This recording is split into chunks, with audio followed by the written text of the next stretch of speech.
بەناوی خوای بەخشندەی میهرەبان بینەرانی بەڕێزی کەناڵی ئاسمانی پەیام ئەم کاتە و هەموو کاتێکتان باش خۆشحاڵین لە ئەڵقەیەکی نوێی بەرنامەی باس و خواز بە دیداری ئێوەی بەڕێز و خۆشەویست دەگەینەوە. ستەم و زۆرداری لە ڕوانگەی شەرعەوە تەوەری ئەمڕۆی بەرنامەی باس و خواز دەبێت. مانگی ئازار بۆ میلەتی کورد مانگێکە بە مانای وشە بە ئازار و ژانە بۆ میلەتی کورد. لەم مانگەدا ستەمی ستەمکاران و سنووربەزاندنیان بەرامبەر بە میلەتی کوردی موسڵمان گەیشتە لووتکە و ئەوج و سەدەها هەزار کەسی بێتاوانی ئەم میلەتە بوونە قوربانی ویستە خراپ و بەدەکانی ستەمکاران. 29 ساڵ بەر لە ئێستا ڕژێمی بەعسی عەفلەقی بە بەرچاوی هەموو دیموکراسی خوازانی دنیا و بە بەرچاوی 22 وڵاتی عەرەبی بەناو موسڵمان و ژێردەستە ڕق و تووڕەیی و ستەمکاری خۆی بەسەر منداڵ و پیر و ئافرەتی ئەم میلەتە پەژمردە و بەژمەینەتەدا ڕژاند و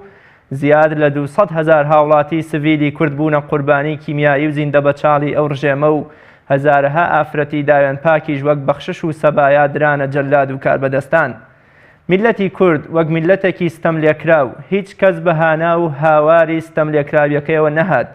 پێغەمبەری خوددا صلی الله علیه وسلم دەفەرمێت بترسن یا خۆتان بپارێزن لە نزا و پاڕانەوەی کەسی ستەمکار چونکە لە نێوان ئەو و خوددادا هیچ پەردە و ڕێگریەک نییە و خوددا ڕاستەوخۆ وەڵامی دەداتەوە. بۆیە ئیسلامی پیرۆز وەک پەناگە و فریادڕەسێک وابوو بۆ تەواوی گرۆهی بەشەریەت کە لە ستەم و بێدادی ڕزگاری کردن و مافی بۆ گێڕانەوە. بۆیە دەبینین بە دەرکەوتنی نوری ئیسلامی و هاتنی پەیامبەری بەڕێز خێرا ستەم لێکراوان ڕوویان لەم ئیسلامە کرد و سمعە و ڕێزی خۆیانیان لێوە دەستخست. زانایانی ئیسلامیش جەخت لەوە دەکەنەوە کە بە درێژایی مێژوو خوای گەورە تۆڵە و سزای قات و قڕی خۆی هەمیشە بۆ ئەو ناوچە و میلەتانە ناردووە کە ستەم و زوڵمیان گەیشتووەتە لووتکە و مرۆڤەکان دەچەوسێنەوە. لە ناوبردنی میلەتی پێغەمبەرانی پێشووش باشترین شاهیدیە. زوڵم و ستەم چییە؟ بۆچی مرۆڤەکان هێندێکیان دەبنە ستەمکار و هێندێکیشیان ستەم لێکراو؟ بێدەنگی و ملکەچی جەماوەر تا چەند هۆکارە بۆ دروستبوونی ستەمکار؟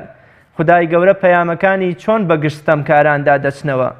مرۆڤی ستەم لێکراو چۆن بتوانێت ستەم لەسەر خۆی لا ببات؟ ئاسەوارەکانی ستەم و زۆرداری لەسەر کۆمەڵگەکان چییە؟ بەڕێزان لەگەڵ میوانەکەم زۆر بەڕێز مامۆستا شاخەوان سیا مەنسووری لەسەر ئەم بابەتە دەدوێین و وەڵامی ئەم پرسیارانە و چەند پرسیارێکی ترتان بۆ وەرەگرم پاش ناوبڕێک.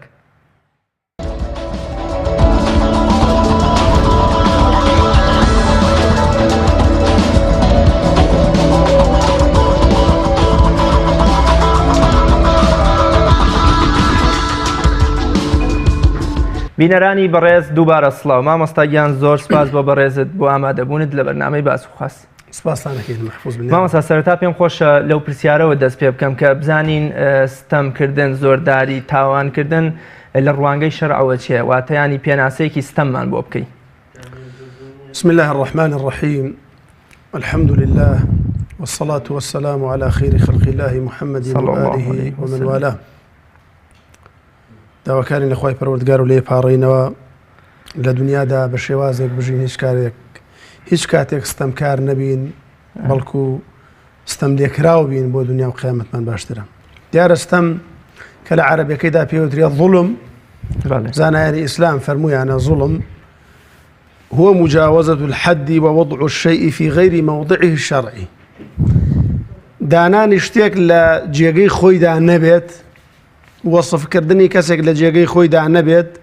چەوساندنەوەی گەلێک ماف حەقی چەوساندنەوەیان نەبێت، قسەکە هەڵبەستن بۆ کەسێک ئەوەی تیا مەوجود نەبێت، ئەمانە هەمووی لەژێر زوڵما جێ بێتەوە. شەریک پەیداکردن بۆ خوای پەروەردگار هەر بە زوڵم خوای تەعالە لە قورئان هەژماری کردووە. بە کورتی ئەو زوڵمەی کە جەنابەت ئاماژەت پێ کردو ئێمە ئەمڕۆ باسیەکەین ئەوەیە چەوساندنەوەی کۆمەڵی خەڵک جا بە قسە بێت، بە کوشتن و لە ناوبردن بێت، بە ئەنفالکردن بێت، بە هەر ناویەک بێ بەرامبەرەکەت بچەوسێنیتەوە. چونکە هەر کاتێک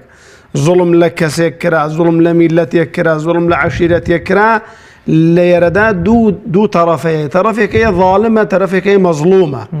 وادە ستەمکار و ستەم لێکراو. ستەمکار ئەوەیە کە حدودی خوا بەزێنێت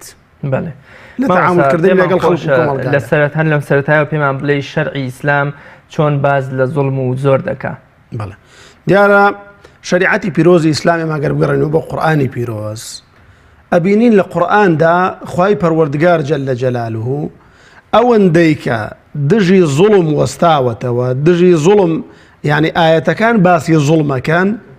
ئەوەندە باسی کوفری نەکردو بەو ئیعتیبارەی کە خوای پەروەردگار فەرموویەتی فەمەن شاء فەلیؤمن ومن شاء فەلیەکفر بەڵام نەیفەرمووە فەمەن شاء فەلیەظلم ئەوەی نەفەرمووە لە نێوان کوفر و ئیماندا خوای پەروەردگار جەلە جەلالوه اختیاری داوە بە ئینسان و ئینکانە ئاەتەکان اختیاری نین بۆ هەڕەشەن بەڵام اختیاری نەداوە بۆ زوڵم دەربارەی ئیمان وای فەرموویەتی لا ئیکراها فی الدین قد تبين الرشد من الغی يعني زۆر لێکردن لە دینە نییە بەڵام دەربارەی زوڵم خوای پەروەردگار جەلە جەلالوه لە قورئاندا فەرموویەتی ولا تركنوا إلى الذين ظلموا فتمسكوا النار ولا تركنوا زانانا فرمون ركون يعني خواهي پروردگار نك نيفرمو ظلم مكن فرمويتي أو كساني كظلم أكن باميلي دليشتان أو نتشي ولا يعني كسي كظالم بها ولا تركنوا إلى الذين ظلموا نقل قليانا بين نك پشتو پنايان بقرين تەنانەت لە دڵیشەوە کارەکانیمان پێخۆش نەبێ ئیدەن بۆیە زوڵم لە قورئاندا زۆر خوای پەروەردگار دژی وەستاوەتەوە ئین الله لا يهدي القوم الظالمين خوای پەروەردگار هیدایەتیان نادا لە قورئاندا کە بۆمان باس کراوە کۆمەڵێک لەو میلەتانەی پێش ئێمە خوای پەروەردگار لە ناوی و بردوون بەهۆی زوڵمەوە بووە بەهۆی ستەمەوە بووە لوقمانی حەکیم هەیە فەرمێ خوای گەورە حکومەتێکی بەڵێ لقمانی حەکیمیش کاتێ نەسیحەتی کوڕەکەیەکە نەسیحەتێکە کە بەشێک لە زوڵم شەریک بۆ خوای پەروەردگار قەراردانە نیکە بۆیە ئیبن تەیمیە ڕەزا و ڕەحمەتی خوای لێ بێ کە جەنابەت فەرمێ إن الله ينصر الدولة العادلة وإن كان كافرة خوای پەروەردگار دەوڵەتێک قەوارەیەک سەر ئەخات با کافریش بێت بەڵام مادام عادلا مادام داد پەروەرن لە هەمان کاتدا ولا ينصر الدولة الظالمة وإن كانت مسلمة بەڵام دەوڵەتێک بەخۆی بڵێ مسلمان عەدالەت نەبێ لەگەڵ خەڵکدا داد پەروەری نەکات لەگەڵ خەڵکدا خوای پەروەردگار سەری ناخات جا ئەم زوڵمە ئەگەر حکوومەت بیکە هەر گوناهە ئەگەر من لە تۆی بیکەم هەر گوناهە ئەگەر من لە ماڵ و خانەوادەکەی خۆمی بکەم هەر گوناهە ئەگەر من با لە خێزانەکەی خۆمی بکەم بە شێوازێک کە شەرع چۆنی داوا کردو من وا لەگەڵیان نەجوڵێم ئەمە زوڵمە جا زوڵم بەڕاستی زوڵم خەڵکێک وا ئەزانێ زوڵم تەنها ئەوەیە حکوومەت ماڵی هاوڵاتی بخوات زەلامێک کەسێکی تر لەناوبەرێت کەسێک دزی بکە زوڵم هەر ئەوە نییە جاری وهەیە زوڵمەکە ئەوەیە کە مافێکی شەرعی خۆم هەیە تۆ نایڵی ئەو مافە یعنی ئەو مافە بە قسمەتی من بێت ئەو مافە پێی هەڵسم بەڕاستی ئەنجامی بدەم ئەمەش جۆرێکە لە زوڵم بۆیە بەڕاستی زوڵمکردن بابەتێکی زۆر فراوانە لە شریعەتی پیرۆزی ئیسلامە کە زۆرێک لە تاوانەکان لە ژێر زوڵمە جێ بێتەوە بەڵێ مامۆستا شەرع چۆن سنوور بۆ زوڵم و ستەم دادەنێ یا ئەو ڕێگریانەی کە شەرع بەرامبەر بە زوڵم و ستەم دایدەنێ و دیاری دەکا کامانەیە دیارە شریعەتی پیرۆزی ئیسلام کە باسی زوڵمی کردووە زوڵم چەند جۆرێکە جۆرێک ئینسان زوڵم لە نەفسی خۆیەکات جۆرێک ئینسان زوڵم لە ئاژەڵ و دار و درەخت و سروش دەکات جۆرێکی تریە زوڵمە لە خانەوادە و خێزان و ئەو کەسانی کە ئەیناسی جۆرێکی تر زوڵمە بەرامبەر خوای پەروەردگار کە شەریک پەیداکردنە ئەمە چۆن تەعاملی لەگەڵ ئاکرێت طبعا خوای پەروەردگار لە حەدیثێکی قودسیە پێغەمبەرگیان بۆمانە گێڕێتەوە صلی الله عليه وسلم ئەفەرمێ يا عبادي إني حرمت الظلم على نفسي أي بندكانا من ظلمم لسر نفسي خوم حرام كردوا قدغ كردوا وجعلته بينكم محرمة ليوان ايوش دا حرام كردوا إسلام هاتوا أنواع ظلم كان يكام شد درجة بودانوا حرامي كردوا لإنسان كان بيكن أجر إنسان يكردي عقوبة بودانوا خواهي پروردگار يكيك لو ظلمانا ڕێگری و چەتەیە مەسەلەن ئیسلام حەدێکی بۆ داناوە یەکێک لەو زوڵمانە دزینی ماڵی خەڵکە ئیسلام حەدی بۆ داناوە یەکێک لەو زوڵمانە بوهتانکردنە بۆ دراوسێکت بۆ کەس و کارێکت بۆ خوشکێکت بۆ برایەکت بۆ خێزان مەسەلەن ئیسلام حەدێکی بۆ داناوە. ئیسلام لە ئەنواعی زوڵمدا کاکرێ زوڵمەکە چێ زوڵمی اقتصادی بێت چه زوڵمی کۆمەڵایەتی بێ شریعەتی پیرۆزی ئیسلام حەق و مافی بۆ خاوەن مەزلومەکە داناوە. ئەمە لە ڕووی دنیاییەوە لەگەڵ ئەوەشدا خاوەنەکەی لای خوای پەروەردگار عەزاب بدرێت. طبعاً یەکێک لەو تاوانانەی کە هەر لە دنیادا خوای پەروەردگار تۆڵە لە خاوەنەکەی کاتۆ زوڵمە. زوڵمە کە خوای پەروەردگار جەلە جەلاله تۆڵە لە تاوانەکەی کاتۆ لە دنیادا. بۆی لە حەدیثەکەدا حەدیثە قودسیەکە فەرمووی فەلا تەظالەموو. ئەم نصوصانی کە لە قورئان و فەرموودە داهاتون بۆ ئێمە هەمووی قەدەغەمان لێکە من و تۆی مسلمان ئەو بەڕێزەی کە گوێی لێمانە ئەو بەڕێزەی کە ئەمان بینێت ئەی بیستیان بەرنامە خوای پەروەردگار دەربارەی هەر یەکێک لە ئێماوەی کە ڕۆکاتە قیبلە فەرموویەتی فەلا تەظالەموو زوڵم مەکەن. مەرج نێ ئینسانێک نوێژکەر بێ زوڵم نەکات. ئینسانی وایە لە ڕیزی پێشەوەی مزگەوت نوێژەکات بەڵام زاڵمە بەرامبەر خێزانەکەی زاڵمە جنێو بە خۆیدا جنێو بە دایکێدا جنێو بە منداڵەکانێدا بەرامبەر دراوسەکەی زاڵمە هیچ ماف و حقوقیان ناداتێ. ئاهلی مزگەوتە زوڵم لە ئاهلی مزگەوتەکات ئافرەتێکە حیجابی پۆشیەوە بەڵام ئامادەیە زوڵم لە مناڵەکانی بکە زوڵم لە هاوسەرەکەی بکە زوڵم لە کەسێکی خۆی بکات. ئەمە مەرج نییە ئینسانێک ئاهلی نوێژ بوو ئاهلی مزگەوت بوویتر زوڵم نەکە. نە ئەمە مەسئلەی زوڵم زۆر جار پەیوەندی بە ئیمانەوە نییە. ئیمان کاتێکە لە دڵی ئینساندا بچەسبێ خاوەنەکەی والێکە زاڵم نەبێت لە دنیادا. بەڵێ مامۆستا ئیبن خەلدون بە ڕەحمەت بێ لە مقەدیمەکە ئەفەرمێ هەر دەسەڵات و کار بەدەستێ یا حکومەتێک کاتێ دێتە سەر دەور و سەردەسەڵات ئەگەر پند و عیبرەتی لە هەڵە و کەم و کورتی و هۆکاری تیاچوونی میلەتان و کاربەدەستانی بەر لە خۆی وەربگرتایە ئەوە دنیا دەبووە بەهەشت. بۆچی هەر ستەمکارێ سەیری مێژووی پێغەمبەرانەکەی هەر هەموو پێغەمبەران میلەتەکانیان بەهۆی تاوان و ستەمکاریەوە لە ناوچوون و هیچ میلەتێک لە میلەتی بەر لە خۆی عیبرەتی وەرنەگرتووە. بۆچی مرۆڤ کە دێتە سەر حکم یا بۆ دەسەڵاتێک یەکەوێتە دەست یا هەر بۆن لە ژیانی ڕۆژانەی خۆیان هەڵەی باوک و برایە کەس و کارەکانی پێشووی یان میلەتەکانی پێش خۆی دووبارە کاتەوە و هەر ستەمکاری ئەکاتە پیشەی خۆی. طبعاً لە قورئاندا خوای پەروەردگار باسی شەیطانمان بۆ کات فەرمێ وەزەیەنە لەهم الشەیطان ئەعمالهم. شەیطان کردەوەکانیان لا جوانەکەت. ئەمە خاڵێکە. کار بەدەستان کە دێنە سەر حکوم هەر کەسێک کە دەسەڵاتی هەبێت لە مۆزوعەکە بۆ زوڵمەکەت هۆکاری یەکێک لە هۆکارەکان ئەو کەسێک کە زوڵمەکات شەیطان کردەوەکەی لا ڕازاندۆتەوە بۆ ئەوی زوڵم بکا و بە عەدالەتی شوێنێتە پێشچاوی خۆی میلەتە چەوسێنێتەوە. سەدام کاتێک کە ئەم میلەتەی بەناوەنفال کرد کاتێک کە ئەم میلەتەی لە ناو برد کاتێک کە چەندەها هەزار لە منداڵی ئەم میلەتەی بێباوک کرد چەندەها باوکی لە ناو برد چەندەها خەڵکی زیندە بەچاڵ کرد چەندەها خەڵک بە هەتیوی لە وڵاتەدا گەورە بوونە و سەدام زوڵمی لێکرد کە بە خۆیشمەوە زوڵم لێکراوە باوکم هەر هەتیو بوومە باوکم لە ناوی بردووە سەدام لەگەڵ ئەم هەموو زوڵمەیە کاتێک سەدام دەم ئەکاتەوە بە زوڵمی نازانێت. ئەمە شەیطان بۆی جوان کردووە. ئەمە شەیطان کردەوەکەی خۆی بۆ جوان کردووە بۆ دەرسی لێ وەرناگرن. ئەمە هۆکارێکە شەیطان بۆیان جوانەکە بۆی دەست لە یەکتری وەرنەک. ئەگەر نا تۆ تەسەوورکە کار بەدەستی وا بووە یەکێکی وەکو شارۆن کە تاوەکو چەند ساڵ لە خەسەخانەیە کەوتو بوو ئەحیا وامواتە یعنی نە ئەوە بوو بمرێ نە ئەوە بوو زیندوو بێتەوە. لە کاتێکدا هەرچی ڕئیسی دەوڵەتەکان بوون لە قەزافیەوە بیگرە و لە بن عەلیەوە بیگرە و لە ثەعلەبەکەی سووریاوە بیگرە و کە پێڵەن ئەسەد لە هەر هەموو ئەمانەوە هەمویان حاڵیان بینی بەڵام مشکیلە ئەوە بوو هیچیان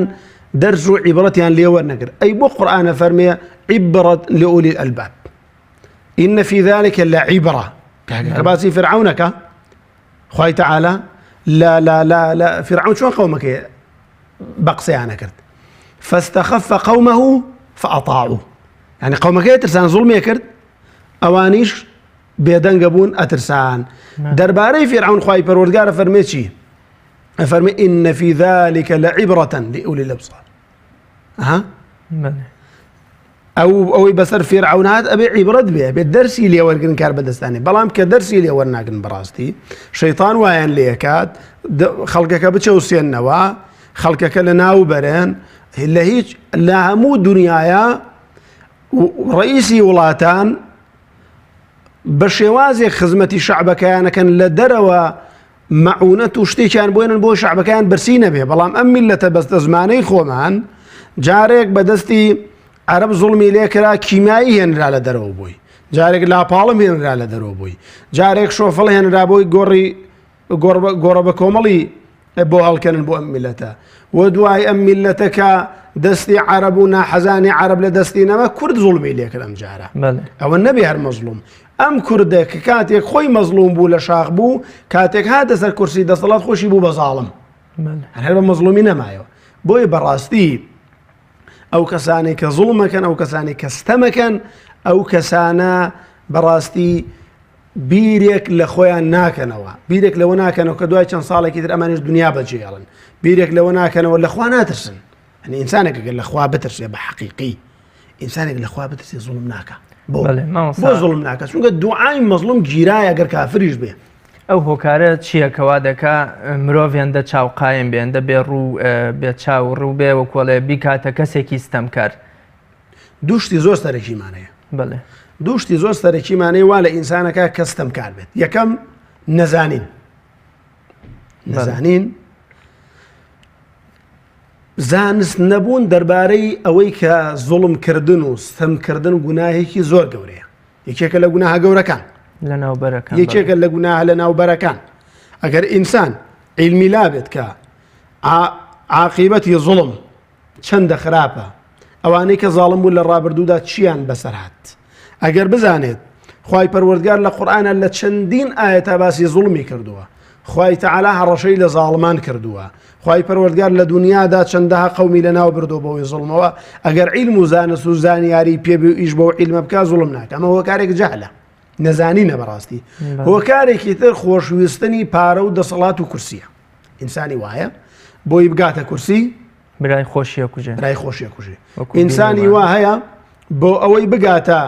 پارچەی ئەرز برای خۆیە کوژێت ئینسانی وایە بۆی بگاتە شتێک کە شەیطان بۆی دروست کردووە پێ نەڵێن وەڵا عیبەیە کاتۆتە سەری ئامادەیە زوڵم لە بەرامبەرەکەی بکە ئینسانی وا هەیە لە دنیادا بۆ ئەوەی نەفسیەتی خۆی مرتاح بێ زوڵم لە خەڵکەکە ئینسانی وا هەیە بۆی کورسەکەی لەدەست نەدات بۆی مەعاشەکەی لەدەست نەدات بۆی پۆستەکەی لەدەست نەدات بۆ ئەوەی ئەمانە لەدەست نەدا ئامادەیە زوڵم بکات ئەی بەرامبەر ئەو هۆکارێکە لە بەرامبەر یان وا لە جەماوەرەکە کە ببێتە کەسێکی ستەم لێکرا و ملکەج بۆ ئەم ستەمکارە ینی بە هەموو شتێکی رازیە بێ هەتاڵێن بە جەمالەدینی ئەفغانیان گوتووە ئەوان بۆمان بوونەتە گورگ ئەڵیاویش فەرمووی ئێوە مەبنە مەڕ بۆیان زانی کێشەکە چییە کێشەکە من زۆر جار وتومە هەموو بێدەنگیەک زاڵم دروست دەکات هەموو زاڵم ێژگی بێدەنگی دروست دەکات کاتێک خەڵک بێدەنگ بوو کاتێک کە خەڵک بێدەنگ بوو یا چەپڵەی بۆ لێدا بێدەنگ بوو چەپڵەی بۆ لێدا و ڕەقسی بۆ بکە زاڵم دروستە بێ ئەی کە زاڵم دروست بوو بێدەنگیش دروست بێ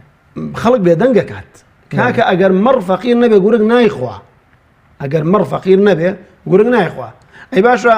دوو لە ڕووی جەنابتانەوە بەڕێزانەی گوێیان لێمانە ئەیخوا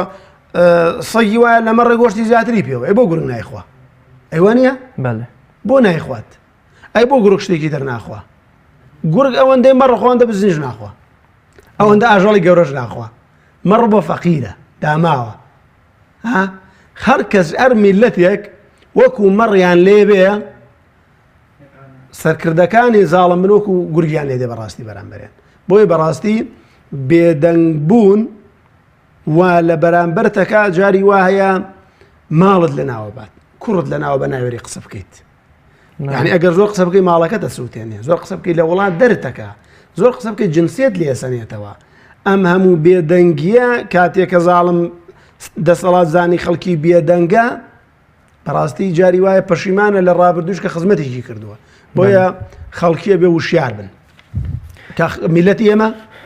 میلەتی ئێمە هەموو زوڵمی لێکرا بەڵام کاتێک کە خوای پەروەردگار زاڵمی گرت ئیذا ئەخەذەهو لەم یوفلیتو کاتێک کە گردی لە ناوی برد خوای پەروەردگار کاتێک کە ڕاپەڕین کە ئێستا لە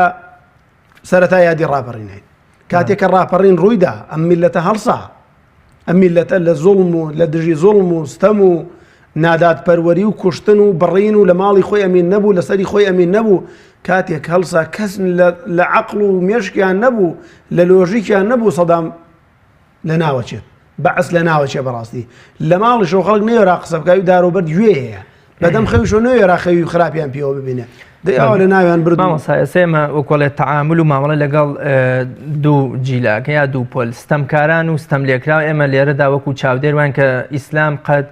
لێمانی قبول ناکا کە چاودێر و بینەر بین و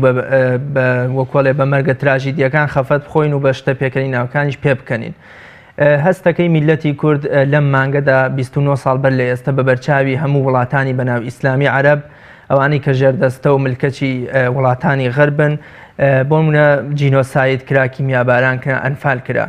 ینی ئیسلامی پیرۆز چۆن هانی وەکۆڵێ بینەر یا کەسی سێم ئەدا کە دەستی ستەمکار بگرێرە و فەرمودەی پێغەمبەری خوا دەستی زاڵم و ستەم لێکراو بگرن وترایی پێغەمبەری خوا چۆن دەستی ستەمکار یان چۆن یارمەتی ئەو بدەین. ئایا دروستە موسڵمان هەر بینەر بێت و سەیری تراژیدیا و گەلە کۆمەکی یان جینۆسایدکردنی براکە موسڵمانەکانی بگرێ وەگە هیچ حەقێکی نەبێ بەسەریانەوە؟ طبعاً پێغەمبەری خوا صلی الله عليه وسلم ئەو فەرمودەی کە جەنابەت ئاماژەت پێ کرد فەرمووی ئونسوڕ ئەخاکە ظالمەن ئەو مەظلومەن براکەت سەرخاگەر زاڵم بوو ستەمکار بوو یان ستەم لێکراو بوو فەرموویان ئێمە ئەزانین ئەگەر ستەم لێکراو بوو چۆن سەری خەین پاڵ پشتی بین دیفاعی لێ بکەن ئەگەر ستەمکار بوو فەرمووی تەمنعه من الظلم مێڵە زوڵم بکە کاتێک شخصێک کاربەدەستێک محافظێک ڕئیسی وڵاتێک کەسێک زوڵمی کرد یەکێک دەستی کرد ئەسڵەمێتەوە ئەڵێ ئەمە خاوەنی هەیە ئەمە کەسێک دیفاعی لێکە بەداخەوە ئێمە میلەتی کورد کاتێک زوڵممان لێکرا بەڵێ ئەو کاتە ئیعلام وەکو ئێستا نەبوو بەڵێ ئەو کاتە ڕاگەیاندن وەکو ئێستا نەبوو مەعانات و دەرد و ستەمی ئەم وڵاتە بەرێ بەڕێوە پیشانی عالەمیدا بەڵام ئێستش خەڵکێک باوەڕ ناکەن کە سەدام زوڵمی کردووە ئێستش خەڵکێک باوەڕ ناکەن کە کورد ئاوەتیا چووە خوای پەروەردگار ئەو کەسانی کە لەو زوڵمەیە بەناو ئەنفالەوە ئیعدامکردنەوە لە ناوی بردوون سەدام خوای پەروەردگار بە بەهەشتی بەرینیان شاد کردو ئینشاءالله بەڵام بەڕاستی خەڵکێکی زۆر گوناهبار بوون لەو کاتەیە لە موسڵمان و غەیری موسڵمان کە غەیری موسڵمان گوناهی بەلاوە ئاساییە بەڵام لە موسڵمانانیش لە خەتیبەکانیش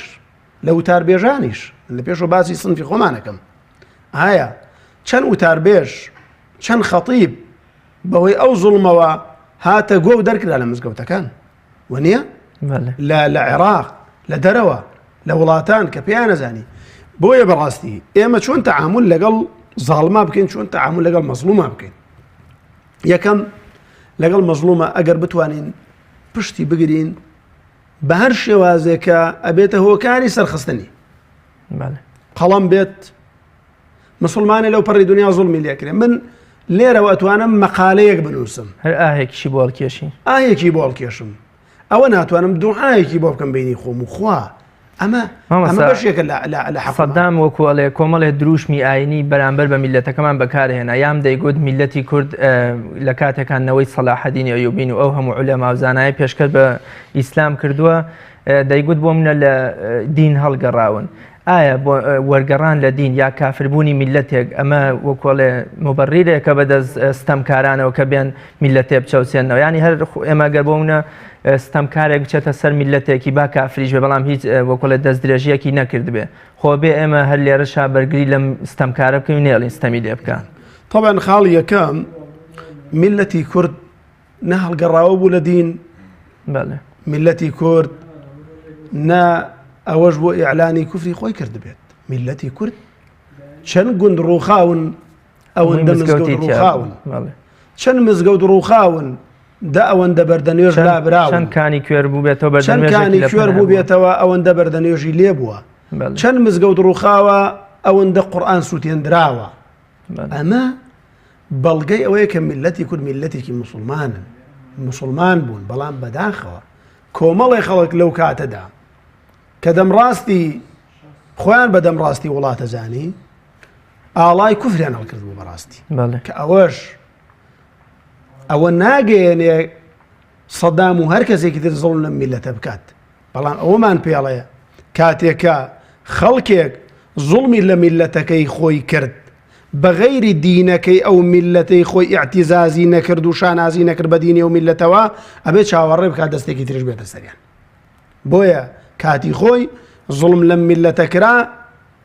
خەڵکێک بە ناوی ئەم میلەتەوە وڵاتانە گەڕەکان میلەتە موسڵمان نییە ئەمەش زوڵمێک بوو ئەم زوڵمە وای لێ کرد کە خەڵکێکیش دیفاع لە کورد نەکا بەڕاستی لەگەڵ ئەوەشدا ئەمە نابێتە موبەڕیری ئەوەی کە زوڵم لە کورد بکرێ کورد میلەتێکە مسلمانە باوەڕی بەخوایە ئەتوانم بڵێم باشترین قەومە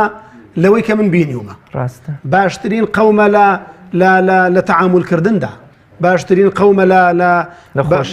خۆشەویستی پێغەمبەر صلی الله عليه وسلم باشترین قەومە میلەتی کورد لە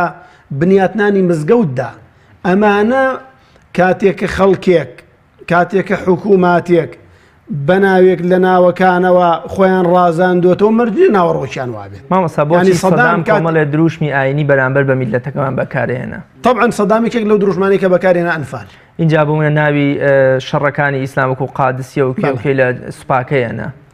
ئێمە کاتێکەڵێن ئەو کەسەی زوڵمەکات موبەڕیریش بۆ زوڵمەکە ئێنێتەوە ئەبێ ئاگامان لەوە بێت یعنی سەدام ڕژێمی بەعسی ئەفلەقی کاتێککە زوڵمی لە کورتکرد موبەڕیری بۆ خۆی هێنایەوە ناوەکان هیچ لە ناوەڕۆکەکان ناگۆڕێ ئەمڕۆ لە مووسڵا خەڵکێکی پیانەوترێت دەوڵەتی ئیسلامی بەڵام دەوڵەتی ڕوخێنەری ئیسلام بوونە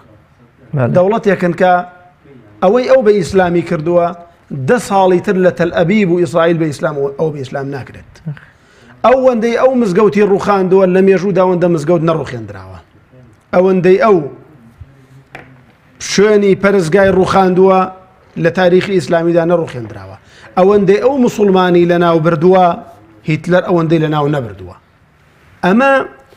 ناوەکەی کە بە ناوی ئیسلامەوەی بۆیە ناوی خۆی ناوە لە ئیسلام ئیستیفادەی لێ بکات لە ناوەڕۆک هیچ ناگۆڕێ سەدام كاتيك ناوي بعث بو حزبي بعث الاشتراكي حزب البعث الاشتراكي بعث بو شي بيودرا بعث يعني لا يؤمنون بالبعث والنشور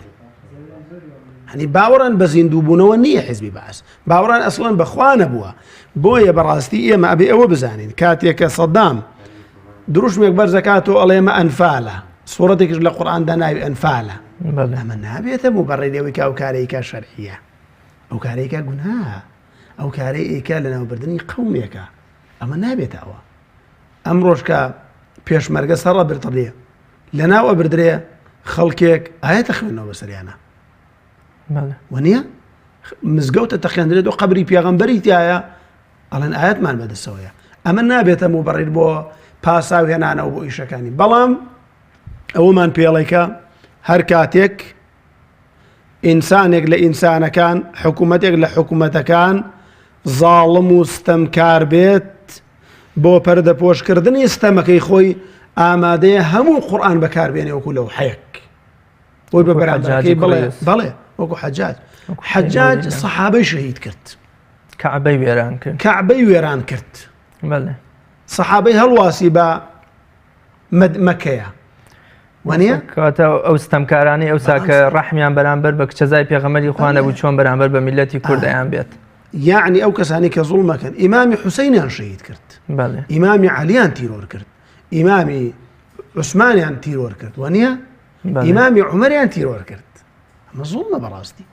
بويا او كسانش كاوانيان تيرور كرد خويانود ايما امانه اسلامي حقيقي بخلق بناسيني بله بويا او ناواني كاو شعاراني كبرزي اكنوا لا يسمن ولا يغني بوش كردنيك وبرد بوش كردنا اجرنا لاصل اسلام فرميتي فلا تظالموا ظلم مكن پیغمبر جيشي گناردو فرميتي دار مرو خينن اگاتن لپيره پیاو به اگاتن لمنال به كاني ما دار خرما لناو مبن كان بر مكنوا بيتاوان شهيد مكن ها صحابيك دي خزمتي پیغمبري خوا صلى الله عليه وسلم فرمي اي پیغمبري خوا والله فلان كسم كشت بەڵام وتی لا إله إلا الله فەرمووی ئەی بۆ وتی لا إله إلا الله تۆ کوشتت والله لە ترسا وتێتی فەرمووی ئەلا شققت قەلبە ئەفەلا شققت قەلبە. مامەسا میلەتی کورد مێژوویەکی دوور و درێژ و قوڵمان لەگەڵ ئازار و ستەمدا هەیە. تەنانەت لەم مانگەشدا مانگی ئازار هەر بەو یادەوە ناونراوە. ئیسلامی پیرۆز چۆن نەتەوەکان یا چۆن مرۆڤەکان هان ئەدا بۆ ئەوەی لەژێر پەردەی ستەما وەکۆڵێ لە ستەم لێکراویە دەرچن یان بۆونە فێری خۆبەرگریکردن و ورە بەردانیانەکە بۆ ئەوەی ستەمکاران ستەمیان لێ نەکەن چیتر. ئیسلام لە قورئاندا فەرموویەتی فإن اعتدى عليكم فاعتدوا عليه بمثل ما اعتدى عليكم. بەڵێ مسلمان ئیسلام مسلمانی بێدەسەڵاتی زۆر خۆش ناوێت. بەڵێ ئیسلام هانی ئینسانەکانەدا خاوەنی ڕەئی خۆیان بن، خاوەنی هێزی خۆیان بن، خاوەنی قووەتی خۆیان بن. ئاوهادا نەنیشن لە ماڵەوە خەڵک بێ شەهیدیان کات، ئاوادا نەنیشن لە ماڵەوە خەڵک بێ بیان کوژێ. ئیسلام چی بە ئێمە وتووە؟ ئیسلام بە ئێمە وتووە تەعەدا مەکەنە سەر خەڵک، بەڵام کە تەعەدایان کردە سەرتان وەڵامیان بنەوە. ئیسلام بە ئێمە وتووە من قتل دون ماله من قتل دون عرضه من قتل دون نفسه فهو شهيد. ها إنسان نابي والله من حزكم مظلوم ممنوع عام جراحية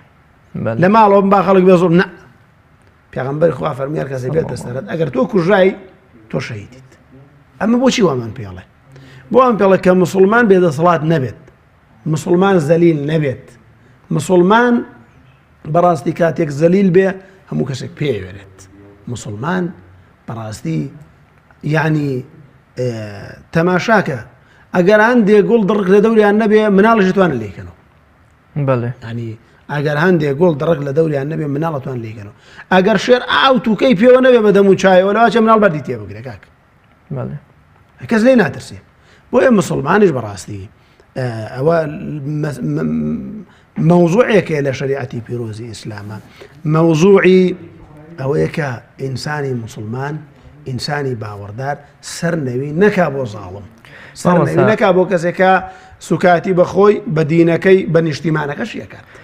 مامەسا کورد خاوەنی ئەم هەموو ستەم و ئازارەیە کە بەرامبەری کراوە بۆ نمونە ئیتر وەکوەڵێ تراژی دیترین و بە جینۆسایدکردنی ئەم میلەتە گەشتۆتە لووتکە. میلەتی کورد لە ئێستایا چۆن پند لە ڕابردووی وەربگرێت، چۆن پند لەو هەموو ئازار و ستەمە وەربگرێت کە بەرامبەری کراوە؟ دیارە میلەتی کورد بەداخەوە بەشێکی زۆر لە قیادات و دەسەڵاتدارانی کورد پندیان لە ڕابردووی خۆیان وەرنەگرتووە. بەداخەوە بۆ ئەم میلەتە کاتێک بوو گەنجەکانی لە ناوەدرا، کاتی خۆیان هاتنە سەر دەسەڵات خۆیان لە ناویان برد. ئەم میلەتە خەڵکێکی تیا بوو دەربەدەر کرا وڵات بە وڵات کە خۆیان هاتن خەڵکیان دەربەدەر کرد. ئەم میلەتە ئەچەوسێنرایەوە لە ڕووی داراییەوە کاتێک خۆیان هاتن خەڵکیان چەوساندەوە. ئەم میلەتە بە شێوازێک لە شێوازەکان خوای پەروەردگار هەلێکی بۆ ڕەخسان و توانی بێتە سەر ساحەی کوردستان و ئەو زوڵمە لە کۆڵی خۆی کاتەوە. بەڵام بەڕاستی دەسەڵاتدارانی کورد، کاربەدەستانی کورد ئەبێ بیری ئەو نانەڕەقەیان هەبێ کە لە لادەیە کاپیانەدرا، ئەبێ بیری ئەوەیان هەبێ کە لێفەشڕێکیان پێدان بۆ ئەوەی کە لە شوێنێکدا سەرمایان لە مزگەوتەکاندا دانیشتنیانە کرد. ئەمڕۆ دژایەتی مزگەوتەکان نەکەن، پندوەرگرن لە ڕابردوو بەو معنایی بۆ شێوازەی کە لە ڕابردوودا لە گوندەکانەوە خەڵکی بە دزیەوە خواردن و خواردنەوەی بۆ بردن، بە دزیەوە کەلوپەلی بۆ بردن، هاتن دوایەوە ئەو دەیان لە ناوە برد. ماوەسا وەکو تاک چۆن ئیستفادە لەو ڕابردووە بخۆین. بۆ نمونە ئێستا لەم ماوە کۆمەڵی ئاوارەی عەرەب هاتبوونە ناوچەکانی کوردستان، سەیرەکەی کورد زۆر بە نەرمونیانی و تەواضع و ڕووخۆشیەوە مامەڵەی لەگەڵاکردن. ئەم تەبای یەکڕیزیە کە شتێکی زۆر جوانە یا ئەم نەرمونیانیە، چۆن ئێم وەکو تاک سوود لەو ڕابردووەمان وەربگرین و کۆڵێ خۆشمان نەبینەوە بە ستەمکار بۆ گیانی کەسێکارەوە نەبڵێن عەرەبە ئیتر ئێمەش ببینەوە بە ستەمکار بۆ گیانیەوان. طبعا ئەوە زۆر فکرێکی خراپە بەڕاستی کە ئێمە وابزانین ئەوەی عرب بووە ئەو هەموو زڵمی کردو عربی ژۆک ئێمە زڵمیان لێ کراوە ئەوانش مەزڵوم بوون لە ڕابردوودا بەڵام وەکو تاک ئێمە چۆن ئیسیفادەی لێ بکەین ئێمە الحەمدولله مەگەر تاکەی خەڵک ئەگەر نا ئەو خەڵکانی کە ئاوارە بوون و کە لێیان قەوماتنە کوردستان بڕێکی زۆریان حەز ناکەن هەر بگەڕێنەوە بۆ وڵاتی خۆیان ئەوەندە کورد دەبینن ڕۆژنەوە شیرینی و بەڕێزەوە مەسەلەن لەگەڵیانە تەعامولەکەن ینی شوێنێکی وەکو خوڕماڵ کە من لەم کەناڵی بەڕێستانەوە بینیم کە زۆر جێی دڵخۆشی بوو بەڕاستی کاتێک کە ئاوارەکان ڕۆن و لە ماڵێک لە ماڵەکانی خوایە خواحافیزی لەو خەڵکاکەن شیرینیە گێڕن ئەم خەڵکە ڕێزی لێگردن ئەمە بۆ میلەتی کورد شانازەیەکی زۆر گەورەیە ئەمە بەڕاستی شانازەیەکی زۆر گەورەیە کە خەڵکی هاتووە دەسەرخاک و ئاویان ئاوا ڕێزیان لێکردو ئەمە وەکو تاک ئێمە بەڕاستی بە معنای کەلیمە توانیومانە بیسەلمێنین کە کاتێک ئێمە زوڵممان لێ کراوە وەکو سەید خۆتە بەفەرمێ ئەگەر ئازاریشمان بەنە لێم هەر خۆێر و خۆشیمان پێ بۆ بەڵێ ئێمە کاتێک زوڵممان لێ کراوە لەلایەن کەسێکەوە کە بە عەرەبی قسەی کردووە ئەوە ئێمە ئەمڕۆ هەر بە عەرەبی پێشوازی لەو عەرەباکەین بەڕاستی لە کوردستاندا باسی هەندێک ئەشخاص ناکەم هەندێک شوێن ناکەم کە مەسەلەن زوڵمێک لە عەرەب کراوە لە تورکمان کراوە مەسەلەن لە کەسێکی یەزیدی کراوە لە خەڵکێکی سووری کراوە منە باسی تاک ناکەم باسی عامەکەم بەڕاستی ئێمە ئەبێ ئەوە بزانین یەوم لەکە و یەوم عەلەیکە بەڕاستی ئێمە ناکرێت هەر ئەمڕۆمان لە پێش چاو بێت ئەگەر ئێمە ئەمڕۆ پشتی مەزلوم نەگرین ڕۆژێک دێ خۆشمان دووبارە بینەوە مەزلوم مامۆستا زۆر جار ستەم میلەتێ بەرامبەر بە میلەتێک کە تاکێک بەرامبەر بە تاکێک کە تا ڕادوێت تەوازن و هاوسەنگی لە نێوانیانە هەیە بەڵام سەیرەکەی لەم ڕۆژە لە کوردستانە لەوە چێ تاکە کەسەیە تاکە حیزبێ موچەی میلەتێکی بڕیوە ژیانی میلەتێکی خستۆتە مەترسیەوە یان بۆ منە ژیانی میلەتێکی تەواو ناڕەحەت کردووە تەنگ و چەڵەمەی بۆ میلەت بۆ خێزان بۆ تاک دروست کردووە وەکو ئەڵێ نان لە قورگی شێرایە وای کردووە کە میلەتی کورد ئێستا ئەو نانەی بۆ چوو بێتە نێو قورگی شێرەوە ئایا ئەم جۆرەی لە ستەمکردن کە تاکێ گیام حیزبێ بەرامبەر بە میلەتێکی 6 ملیۆنی ئەیکا ئەمە چ جۆرە ستەمێکە ینی ئەم ستەمە لە پیاچێلەوە چێ بەرامبەر بە 7 ملیۆن نەفەر کرابێ طبعا ئەو کەسانی کە دەسەڵاتدارن زوڵمەکەن لە ڕۆژی قیامەدا و کەسی کە مەسئولیاتێکی هەبێت جا ئەگەر مەسئولیاتی قوتابخانەیەک بیان مەسئولیاتی وڵاتێک لە کاتێک کاسە کورد دەڵێم ستەمی ئەمە و ستەمی سەدام چ فەرقێکی بۆ کە برسی و خان و ڕووخا و خان و تێکچوو کاتێکە ئینسان مەسئول بوو هەر مەسئولیاتێکی بوو لە هەر شوێنێکدا پێغەمبەری خوا فەرمێ صلی الله لە ڕۆژی قیامەتدا ئەم مەسئولە هەردوو دەستی بەستنەوە ئەو خەڵکا بێ بیکاتەوە ئایا کاربەدەستانی ئەمڕۆ لەم وڵاتەیە ئەوە بیهێنە پێش چاوی خۆیان دەستیان بەستراوەتەوە ئەو کەسەی زوڵمی لێکرابێ داوای مافی خۆیەکات ئایا ئەگەر ئەمڕۆ قیامەت بێت دەستی کار بە دەستێک بەسترابێ و بڵە نەبێ میلەتەکەی بیکاتەوە کار بە دەستی بەڕێز میلەتەکەی تۆ ئامادەیە دەستت بکاتەوە نەقەسەم بەخوا من ئامادە نیم ئەوەندەی تر زنجیرەکە تو ناکەمەوە حاڵی بووە گەر بە دەستی من بێ بۆ کاکە زوڵمیان لە دار و بەر کردووە زوڵمیان لە کێ نەکردووە زوڵمیان لە مناڵی سەر بێشکە کردووە تێرسکی خۆ شیر ناخوات زوڵمیان لە مناڵی ناوسکی کردووە دایکەکەی تێر نان نابێت زوڵمیان لە مزگەوت کردووە زوڵمیان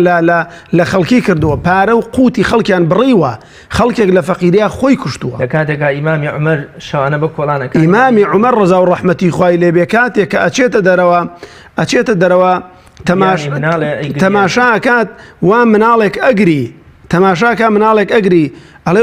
ئافرەتێکە چرایەکی هەڵکردو ئەڵێ مە چی ئەڵێ وەڵاوە وەختی مناڵ بوونمە و باسی ئیمامی عومەرەکە ئیمامی عومەر ڕات و خێزانەکەی ئێنێتەوە بۆ دەرەوەی مەدینە ئەفەرمێ بڕۆ مامانی بۆ بکە با منداڵەکەی ببێت دوایی کاتێک ئەم ئیمامی عومەرە ڕەزا و ڕەحمەتی خوای لێبێ خۆی ناناسیێنێ بەو ئافرەتەی کە چوو خێزانەکەی بردۆ مامانی بۆ بکە خێزانەکەی بانیەکە ئەڵێ ئەی ئەمیری مومینین ئەو شتەمان پێویستە ئافرەتەکە ئەڵێمە کێ بوو؟ ئەڵێ ئیمامی عومەر بوو. ئەڵێ ئەمەی کە تۆ هێنا بەم شەوە ئەمیری مؤمینین بوو؟ ئەڵێ بەڵێ زۆر سەیرە بێ بەلایەوە. ئێمە کاکە ئەمڕۆ مناڵەکانمان مەکوژن، خێزانەکانتان مێنن بۆ مامانی بۆیان. عومەری کوڕی عەبدولعەزیز ئەفەرمێ لە کاتی خۆیدا گەرم ێبر لە چیاکان هەڵێ ڕشت ئاوێ بر لە شاخەکان دانا بۆی تەیرەکان برسی نەبن. کاکە واز لە تەیر و تور بێنن خەڵکەکەتان لە برسا کوشتووە. کاکە گیان واز لە مافی ئاژەڵ بێنن مافی ئینسانەکان بن. واز لە مافی داروبەرد بێنن مافی خەڵکەکە بن خەڵکتان کرد بە بەرد خەڵکتان کوشت خەڵکتان لە ناو برد بەڕاستی. ئەمە نازانم چۆن لە لای خوای پەروەردگار جوابیان پێیە، نازانم چ وەڵامێکیان پێ. دوعای مەزلوم، ئەو کەسەی کە مەزلومە برای عزیزەکەم خوشکە بەڕێزەکەم مەزلومی ظلمت لێ کراوە دوعا بکە. پێغەمبەری خوا فەرمێ صلی الله عليه وآله وسلم دەربارەی ئەو کەسەی کە مەزلومە فەرموویەتی اتقوا دعوة المظلوم وإن كان كافرا. كافر كاك ظلم لكافر نابي بكي لتل أبيب نابي ظلم لبني إسرائيل يبكي ظلم حرامة لحركة بكي ظلم حرامة. پیغمبری خوا فرمویەتی کوڕە خەڵکینە کوڕە کار بەدەستان خۆتان لە داعوەتی ئینسانی مەزلوم بپارێزن ئەگەر کافریش بێ فإنه ليس دونها حجاب لە نێوان من و ئەو بەندەیە حیجاب و پەردە نییە. بۆیە فەرموویەتی وعزەتی وجلالی لأنصرنك ولو بعد حين. يعني هەر سەرتەخەم. بۆیە بەڕاستی ئەو کار بەدەستانە ئەبێ شەرم بیان گرێت. کۆیلەیەک لەوە چێ لە تاکی کورد زۆرتر تێرتر بێ ئەم وەزعی باشتر بێ. کاکە لە وڵاتەیە قسە بە کۆیلاکەن باوەڕ بفەرموو کۆیلە لەژێر دەسەڵاتی ئیسلامیدا بەقەر ئەم میلەتی کوردە مەزلوم نەبووە. ئیشیان پێکرد و پارەکەیان نەدایە. کاکە ئەمڕۆ ئیشی پێکەن و پارەی نادەنێ. دێتە سەر جادە بۆ داوای حەقی خۆی ئەی کوژن. ئەی چی بکەم قوڕ بەسەرە؟ ئەی باشە دەمی نەبێ هاوارکە و قاچی نەبێ ڕاکاو ئەی قوڕی کوێ بەسەراکە کاکەم خەڵکە. بۆیە بەڕاستی کار بەدەستانی بەڕێز ئەبێ چاویان لەم خەڵکە بێ بەڕاستی. کاکە دوو ڕۆژی تر وڵاتە جێڵیت دوو ڕۆژ ئەو کورسی ژێرت ئەڕزێ دوو ڕۆژی تر چۆن سەدام لە کونیەکە دەریان هێنا و پەتی ئیدامیان کردە ئەمریکا کە تۆ ژوان لێکەن. ئەو خوای کە سەدامی ئاوا زەلیل کرد تۆش ئەتوانێ زەلیلکە. ئەو سەدامەی کە خۆی و منداڵی خەڵکی لە ڕۆژی جەژنا لە ناوبرد منداڵی خەڵکی لە ڕۆژی جەژنا ئیعدام کرد خۆیان لە ڕۆژی جەژنا ئیعدام کرد. منداڵی خۆیان کوشت